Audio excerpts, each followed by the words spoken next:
अब जो दास बता रहा था कि जो खेत में बीज बो दिया, बीज तो समझो ये मंत्र है, प्रथम सेकंड और थर्ड, तीसरा सार नाम, और ये खाद और पानी है, ये पांचों यज्ञ। तो बुद्धिमान को संकेत बतेरा होता है कि किसान को मालूम है बीज बोंड देने तो काम नहीं चलेगा, उसमें खाद भी डालना पड़ेगा। यदि आपके पास पैसा नहीं है ना किसान के पास, तो किसी तो उधारे लेगा या कितना ब्याज पे लेगा और उस खेत में खाद पानी प्रॉपर डालेगा। उसको मालूम है कि फ्री फल गया तो आप पे कर्ज उतर जाएगा। तो इसी तरह आप जी ने इस भक्ति रूपी फसल को परिपक्व करने के लिए ये करना पड़ेगा दान धर्म। एक यज्ञ है धर्म की। अब धर्म जैसे आप यहां आते हो, या कोई रोटी खाने नहीं आता, कोई या परमात्मा के लिए आते हैं, अपने संकट के निवारण के लिए आते हैं, अपनी आत्मा के कल्याण के लिए आते हैं। तो यहां वो भक्त आते हैं। कौन भक्त? जो परमात्मा के घने लाडले होते। ठीक है, बच्चा मेले में बाप की उंगली छुटा गया और कितने धक्के खाता फिर रहा इधर उधर, तो बाप को वो कितना प्यारा होता है जब वो वापस आ जा। माता पिता को कितना अच्छा लगता है जब वापस मिल जा, और कोई मिला दे उसका भी एहसान मानता है। तो आज हम सभी अपने पिता की उंगली छुटवा कर इस काल के मेले में बिछड़ गए, और हम रोते फिरते उस अपने पिता ने ढूंढ रहे हैं। वो पिता जब तक नहीं मिलेगा हमें संतोष नहीं हो सकता। चाहे दूसरे छोटा मोटा राहत हमें देकर रोना बंद करवा भी दियो, लेकिन वो माता पिता की कसक न्यारी रहे तो वह आज तक है हमारे। तो इस प्रकार जब आप यहां जो आ रहे हो, वो बिछड़े हुए हो उस परम पिता के, जो 600 वर्ष पहले आया था। उस समय आप उंगली छुटा गए थे और अब तक भटक रहे उसको ढूंढते हुए। अब दया करी है दास के ऊपर, पहचान बताई है कि अपना पिता ये है, ये लक्षण है उसके। आप इस काल को पिता समझ रहे हो तो स्वार्थी है। तुम्हें होटल पे नौकर रखा हुआ है 2 रोटी के लिए, ये तुम्हारा पिता नहीं है, सुखी नहीं दे सकता होटल का मालिक। अगर वहां कोई नौकर है तो आप इस होटल के मालिक के नौकर हो, 2 रोटी के लिए मूर्ख बना रखा है तुम्हारे को, अपने स्वार्थ सिद्धि के लिए। तो अब ये ज्ञान आपको कराया गया है कि ये है आपका पिता, ये देगा आपको सारा सुख, आपकी संपत्ति का हिस्सा देगा, ठाठ से रहोगे, धनी है ये। आप एक कंगाल के नौकर थे इस काल के। तो अब जितने भी भक्त आत्मा यहां आ रहे हैं और जो इनको माध्यम बनता है अपने पिता का घर बताने के लिए, उसका भी एहसान परमात्मा उसको भी इतना ही क्रेडिट देता है। अब यहां तक बताया है परमेश्वर ने अपनी वाणी में कि एक जीव को उस काल के खेमे तय, काल के ग्रुप से निकाल कर और परमात्मा से जोड़ देगा, बता देगा रास्ता ठीक। उसको इतना पुण्य होगा जैसे करोड़ गायें हत्थे में कटती हुई बचा दी हो, इतना पुण्य मिलेगा उस प्राणी को जो यहां तक का रास्ता बता देता है। और यहां आ जाता उसका तो कहना है कि कितना फल मिलेगा। अब जैसे एक प्राणी यहां ना आता, फिर अगले जन्म में गधा बनेगा, कुत्ता बनेगा, बकरा बनेगा, मुर्गा बनेगा, तेरा कितनी दुर्गति होगी। और उसका वो कहर टलवा दिया उस प्यारी आत्मा ने, समझदार ने, और अपने पिता के घर छोड़ दिया। अब उसके वो सारे कहर टल गए और उसको क्रेडिट मिला। एक धनी का बेटा खोजा, बताने वाले को भी नाम दे देता है लाखों रुपए, ले भाई बेटी खोजा, गुम हो जाती है, बताने वाले को भी लाखों रुपए नाम देता है। तो ये क्रेडिट भगवान का इंटरनल है, बाहर दिखाई नहीं देता। परमात्मा के एक एक वचन पर विश्वास कीजिए और इस धर्म के मार्ग को आगे बढ़ाइए। अब यहां जो पुण्यात्मा आते हैं, परमात्मा के बच्चे आते हैं, विशेष प्यारे आत्माएं आती हैं, वैसे तो नहीं आते। बाकी और लोग गालियां देते हैं, वो ऐसा है, लूटता है, फलान करता है। या तो यहाँ आने वाले को पता चलता हम लूटते हैं, क्या करते हैं। दास तो एक कुर्ता पजामा भगत वैसे ही दे देते हैं भिखारी को,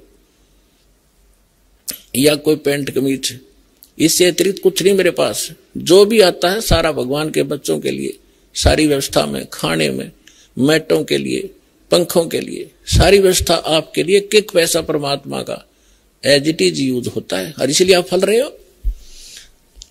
अगर इसमें से एक नया पैसा भी खराब कर दिया जाए मालिक साथ नहीं देगा आपको भी। इसके लिए थोड़ा सा एक कथा सुनाता हूं। एक नरसी नाम के भगत थे। पहले वो सेठ थे, माया में अंधे हो गए थे।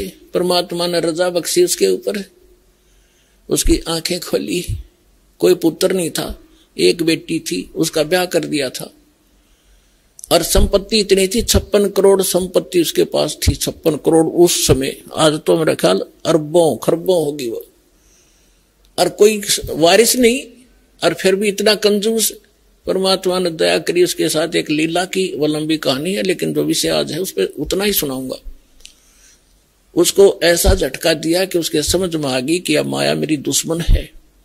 और माया इकट्ठी वैसे नहीं होती पुण्यात्मा हो, अटपट करके जीव मनुष्य इकट्ठा करता है। उसको मालूम था ब्याज ले लेकर पता नहीं दुनिया को कितना धोखा देकर 2 के 20 बना के, अनपढ़ आदमी थे, ले गया 100 रुपये लिख दिए, 1000 पिता पर उतरे नहीं, तब बेटे ने उतारने पड़े हुए।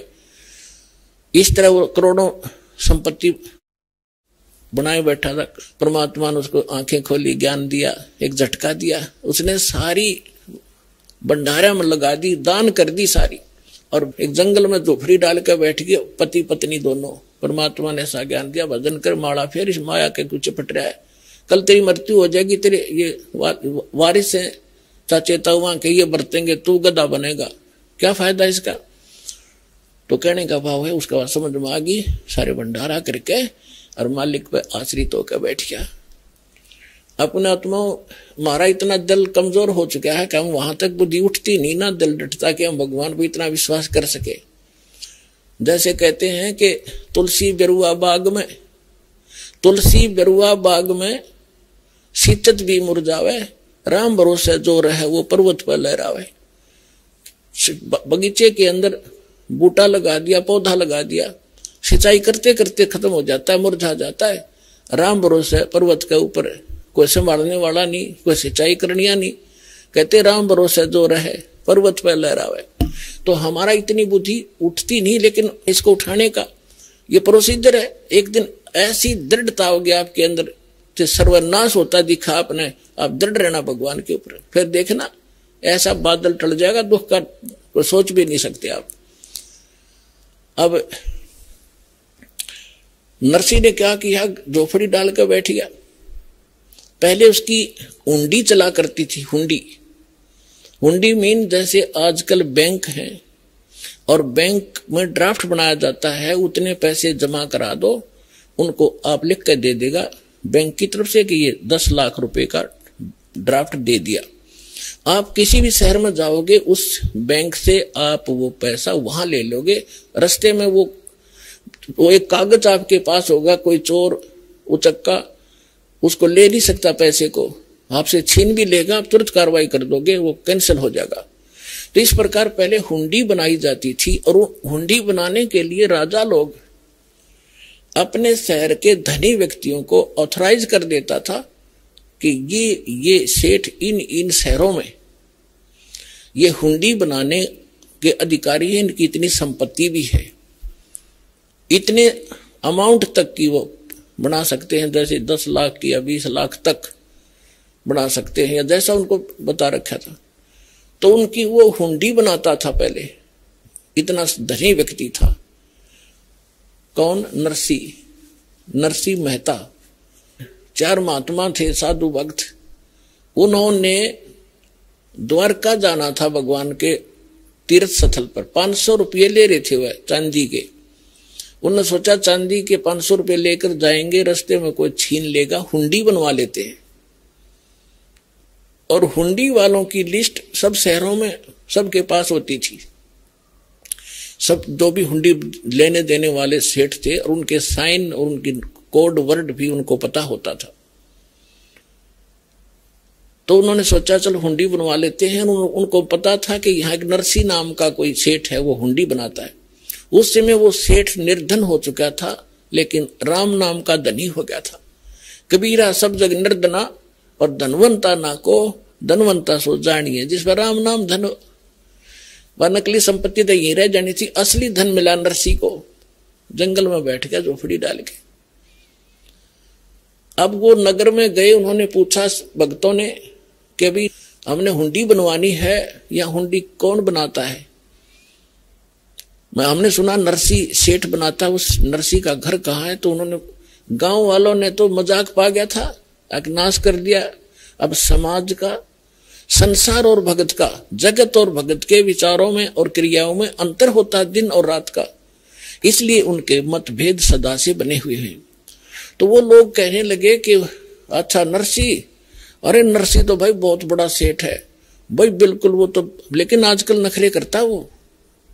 महात्मा बोले भाई क्या नखरे करता है? पहले तो नाटेगा और ज्यादा दबाव देगे जो बनाओगा वो आजकल। बोले भाई है कहाँ? वो भाई सेठ है, लेकिन आजकल भगत बन रहा है, बाहर जंगल में बैठता, वही हुंडी हांडी बनाता है। अब उन्होंने सारी पक्की जचा दी, भाई ठीक है। वो जाकर कहे भाई नरसी जी कहाँ है? ये रहा भाई नरसी जी, आ जाओ। आओ महात्माओं बैठो। आगे वो 500 रुपये रख दिए। अगले सेठ जी हमारी ड्राफ्ट बना दे। अब उसने नरसी ने कहा महात्मा जी मेरी हुंडी कैंसिल होली है, मैं सेठ नहीं रहा, मैं कंगाल हो गया, आपने दिखता नहीं, मैं यहां बैठा हूं जंगल में। उन पक्की जचगी, वो जो कहे थे गांव वाले सारी साची अब आएगा, ये तो नरा ने कमार है। वो लाग गया कहने, उनको संत थे, गुस्सा हो गए, सचमुच वो साची कहे थे गांव वाले, तू नखरे करता आजकल और भक्तों के साथ तू मजाक करता है, तुझे पता नहीं भगवान तुझे श्राप दे देगा, न्यू कर देगा। अब उसने समझ गया उनकी भाषा से नरसी कि ये तो हमारे साथियां ने चंगरा रखे हैं, और जितनी कहूंगा उल्टे पड़ेंगे ये, और कुछ है भाई महात्मा है, साधक है, कुछ उठ पटाक मेरे ऊपर श्राप दे देंगे तो भारी पड़ जाएगा। तो उसने सोचा भाई इनका पीछा भी छुटवाना है, एक कागज मंगवा लिया कि महात्मा जी कागज ले आओ। वो कागज ले आए, उसने लिख दिया सांवल सा, क्योंकि कृष्ण का पुजारी था, श्री कृष्ण जी का पुजारी था, सांवरिय भगवान का। उसने लिख दिया सांवल सेठ, सांवरिया सेठ यानी श्री कृष्ण, और आपके दास के पास आपकी 500 रुपए की धरोहर रखी है, और आप इन महात्माओं को 500 रुपए द्वारका में दे दियो। अब वो तो लेकर कागज चले गए। पीछे से क्या किया उस सेठ ने, उस 500 रुपए की, चांदी के 500 रुपए का खाद्य सामग्री मंगा ली भोजन भंडारे की, और भंडारा कर दिया परमात्मा के निमित्त, सारा खिला दिया। अब उन महात्माओं ने जाके वहां द्वारका में पता किया कि भाई एक सांवरिया नाम का कोई सेठ है, उससे हमने हुंडी कैश करानी है। अब आम व्यक्ति ने बता दिया कि इससे पूछ लो, ये सेठ है जिसकी हुंडी चलती है। सामने गए उसके पास, उसने वो कागज देखा, तब उस सेठ ने, द्वारका के सेठ ने कहा कि ये तो फेल हो रहा है, रिजेक्टेड हो गया, ये तो गवर्नमेंट की तरफ से तो कंगाल है, इसकी हुंडी नहीं चलती। महात्माओं तुम तो ठग लिए उसने। इब वो महात्मा का गला नहीं उतरा, क्यों तो साफ आदमी था, पहले नाट्य भी था, वे मैं बना नहीं सकता, और फिर बना दी। तो ये कहानी क्या है उन्हें सोची, ये उससे ईर्षा करता होगा। दूसरा पूछा, तीसरा पूछा, जहां भी 5-7 की हुंडी चलती थी, सभी ने ये कहा कि तुम तो ठग लिए महात्मा, इसके नाम पर चवन्नी नहीं मिला तुम्हें, कितना घूम लो। अब उनको बड़ा दुख हुआ कि भाई, और ये भी नहीं, उलाना भी नहीं दे सकते, नरसिंह में ठग लिया तो नाट्य था भाई। अब उनको ये भी मालूम था ऐसा भगत है तो पैसे नो के नो पाओगे हमारे सुरक्षित वहां पर। इसलिए वो बोले भाई देखो कुछ खावा पीवा हो, ये बात फलाने पड़ेंगे भक्ता का किसी का आगे, और बड़ी गलत बढ़िया। तो वो बैठ के एक तरफ जाकर अपना विचार विमर्श कर रहे थे। तब नरसी परमात्मा की दया से भक्तों की कुछ दृष्टि काम करने लग जाती है। नरसिंह जी ने देखा कि परमात्मा आए कि नहीं उनको देने के लिए, हुंडी कैश करी कि नहीं भगवान ने। उसने देखा महात्मा तो पश्चाताप कर रहे हैं, हुंडी मिली नहीं, उस कागज को साथ लिए बैठे हैं। तब उसने अपनी पत्नी से कहा, धर्मपत्नी से नरसिंह ने, कि जो सामान लाए थे हम 500 रुपए जो साधु दे गए थे, उसमें से कोई सामान बचा तो नहीं है। तो उसकी पत्नी ने बताया कि थोड़ा सा आटा बच रहा है, जो रोटी बनाने के लिए मैं प्रयोग करूं थी, सूखा आटा, पलोथन बोला हमारे यहाँ, पलोथन तो उसके नरसी ने कहा कि आप इसकी रोटी बनाओ पानी के हाथ लगा लगा के। उसने उसके बचे हुए आटे की 4 रोटी बनी। अब 4 रोटी बनाकर थाली बाहर निकला था, को साधु संत मिल जा रहा चलता, उसने खिला दूं। इतने में परमात्मा पहुंच गए एक साधु रूप बना के। और नरसी घर झोपड़ी से बाहर निकला, सामने महात्मा खड़े थे। नरसी ने कहा, महात्मा जी भोजन खा लो, अगला भाई भूख लाग रही है। अब 4 रोटी उसको चारों की चारों रख दी और रोटी खा के महात्मा जी चले गए। परमात्मा कहते सोचल छिदर मैं करूं अपने जन के काज। अब थोड़ी देर में देखा तो क्या हुआ कि परमात्मा पहुंच गए मारवाड़ी सेठ बनके, लंब इतना बड़ा साफा, कान में कलम और काख में वो पैड बई और धोती जैसे राजस्थानी बांध दो लांगड़ की। और वो पहुंच गए वहां पर मारवाड़ी सेठ बनके और कहने लगे, महात्मा जी कैसे बैठे हो? उन्होंने देखा भाई में सेठ दिखाई दे, इसने भी दिखा दे कागज। कहने लगे, महाराज जी के बताओ सेठ जी, हमारे गल तो बूंदी बन गई, बहुत बुरा हो गया। हम ऐसे ऐसे वहां से आए हैं। एक नरसी नाम का सेठ था। अब उसने सारी बता दी। वो नाट्य भी था पर हमने जबरदस्ती कर दी, उनको घना तंग कर दिया। उसने यू कागज बना दिया एक सावल नाम के सेठ का नाम पर। यहाँ कोई सेठ है को नहीं। इतना तो हमें यकीन है कि पैसे हमारे सुरक्षित पाएंगे, लेकिन अब हमारा तो काम बिगड़ गया। यह गलती तो हमारी ही है, हमने उसके साथ जबरदस्ती की। और यहां पता चला कि सावल नाम का कोई सेठ है नहीं, यो नाम झूठा कैसे लिख दिया। तब वो कहने लगा, अरे भगत झूठ बोला करें कदे। परमात्मा खड़े थे कि भगत कभी झूठ बोलते हैं? महात्मा तुमने ये कैसे कह दिया? मैं हूं सावल सा सेठ, ना तुम्हारा कागज, आ जाओ मेरी दुकान पे, चलो पैसे दूंगा। अब वो चौराहे पे लाकर खड़ा कर लिया उस बाजार में, द्वारका के मेन बाजार में, चारों महात्मा, और कहा चद्दर बिछाओ यहां। वो चौराहे पर चद्दर बिछवाई भगवान ने, वो समर्थ परमात्मा ने। देखो पुण्यात्माओं, इब तो इस तत्व ज्ञान से आपकी आंखें कति रोशनी होगी आपके अंदर। हमारा मोतिया में ज्ञान का हमारा हट गया। गीता अध्याय नंबर 17 के श्लोक नंबर 16 और 17 में 3 पुरुष है, एक सरपुरुष एक अक्षर पुरुष। 16वें श्लोक में उनमें बताया कि दोनों ये भगवान भी और इनके अंतर्गत प्राणी सारे नाशवान है। उत्तम पुरुष है तो अन्य 17वें श्लोक में किया 15वां अध्याय में। उत्तम पुरुष है तो अन्य परमात्मा उदारत है, ये लोक त्रयम आविश्य विवर्ती अवैश्वर है। वो श्रेष्ठ भगवान तो इन दोनों से और है, अन्य ही है, उसको परमात्मा कहते हैं। और वही तीनों लोकों में प्रवेश करके सबका धारण पोषण करता है।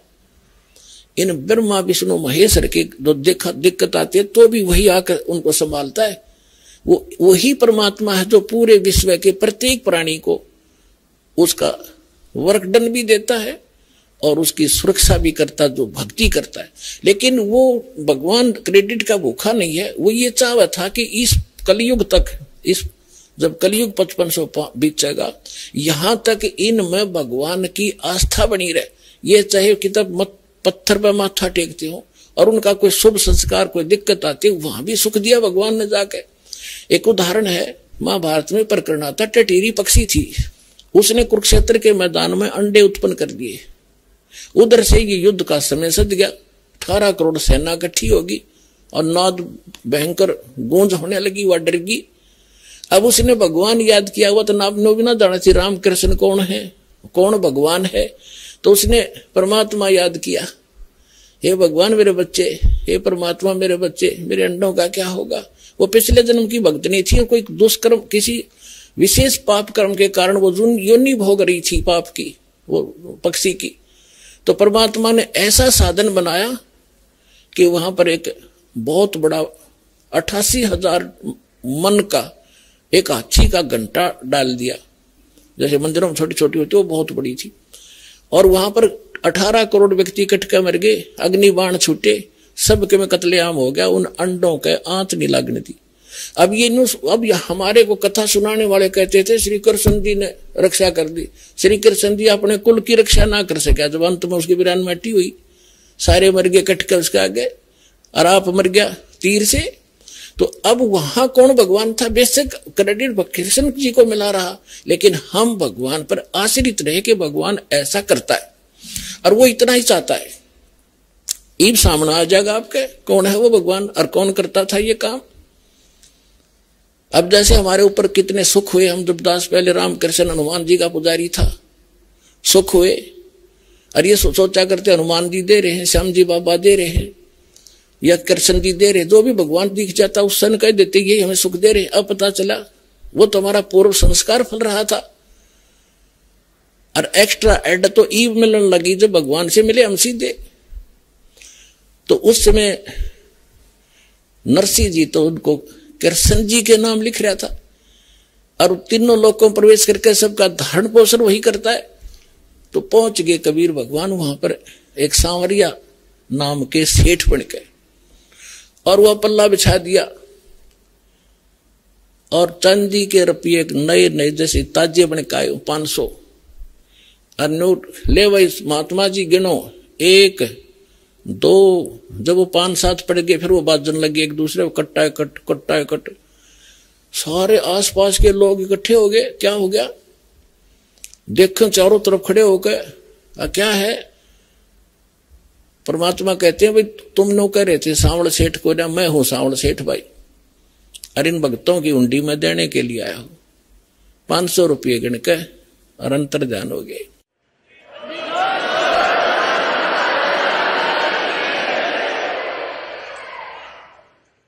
रोटी 4 भारिया गाली, नरसिंह जी की हुंडी जाली। नरसिंह की पत्नी ने भारिया ने वो 4 रोटी बनाई बचे हुए आटे की। 500 रुपए का जो दान हुआ था उसने अपनी रोटी जरूर खाई थी भंडारे में उस दिन, लेकिन वो बच गया था 4 रोटी। वो भी जब तक वितरित नहीं होली भगत को राहत नहीं मिली। दास इन फार्मूले से खूब परिचित है। 1 नया पैसा भी आपका यहां व्यर्थ नहीं जाएगा, नहीं तो आपको क्रेडिट नहीं मिलेगा। और ये इतना बड़ा आप देख रहे हो यहाँ क्या हो रहा है, और भी आपने खूब देखा होगा, बुद्धिमान हो, बार बार कहने की आवश्यकता नहीं। तो यहां जो दान आप करते हो ये शास्त्र अनुकूल साधना है। गुरु बिन माला फेरते, गुरु बिन देते दान, गुरु बिन दोनों निष्फल हैं, चाहे पूछो वेद पुराण। अब गीता जी में प्रमाण है कि कुपात्र को दिया हुआ दान व्यर्थ है, सुपात्र को दिया हुआ दान फला करता है।